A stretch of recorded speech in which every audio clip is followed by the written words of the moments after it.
Pep Guardiola had lined up the Brazilian as the long-term replacement in the Manchester City midfield for Fernandinho.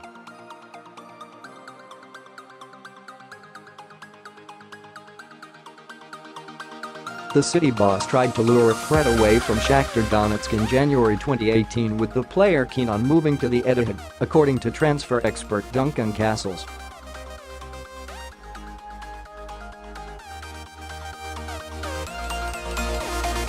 However, City weren't willing to pay enough cash to get him, and Fred ended up signing for Manchester United on a 5-year deal in the summer instead.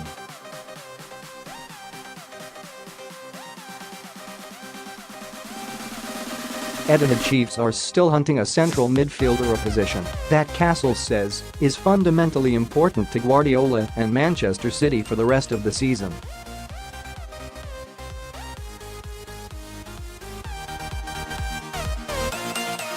Guardiola has been trying to get City to sign a high-quality backup to Fernandinho in that no.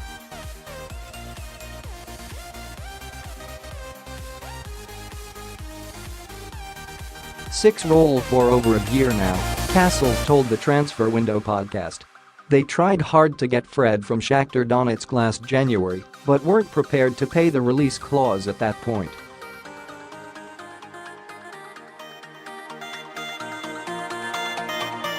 Shakhtar didn't want to sell the player, although he was ready to come to Manchester City.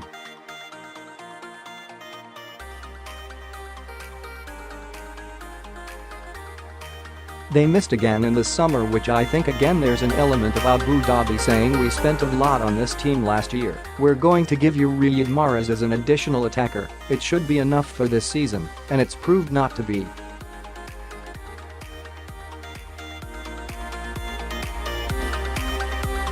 That's mainly because Fernandinho is in his 30s and one of the fundamental players in a squad that was not rotated much by Guardiola.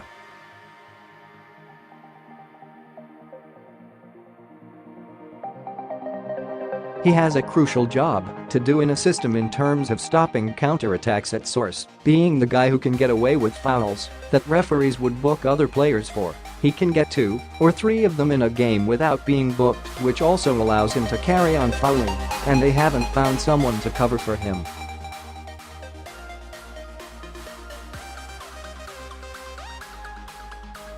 They have tried to use Ilkay Gundogan in that position against Palace and Leicester City, and he's come up badly wanting.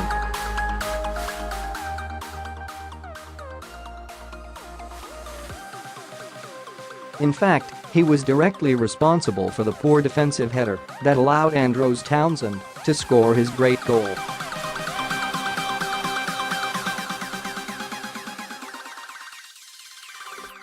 It's clear they need to do something there. Castlse says City have already drawn up a list of possible replacements who may be available either in this window or next.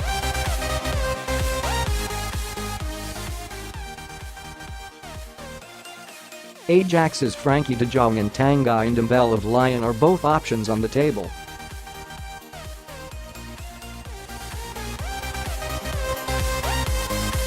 I think Guardiola would prefer to go for a far more expensive buy. They've inquired about Frankie de Jong from Ajax, who ticks a lot of boxes but is wanted by Barcelona.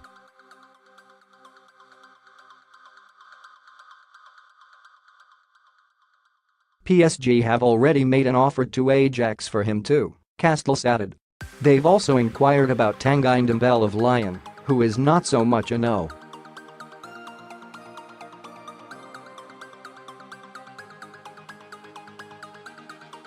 But is more suited to the no.8 position.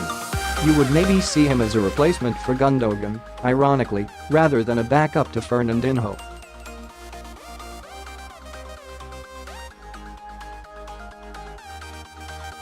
It will be interesting to see if they go down the route of one of those top signings who are essentially priced in the €100 million areas by the clubs who own them, because that's kind of become the standard pricing for any talent that's wanted by PSG, Man City, Man United, Barcelona these days.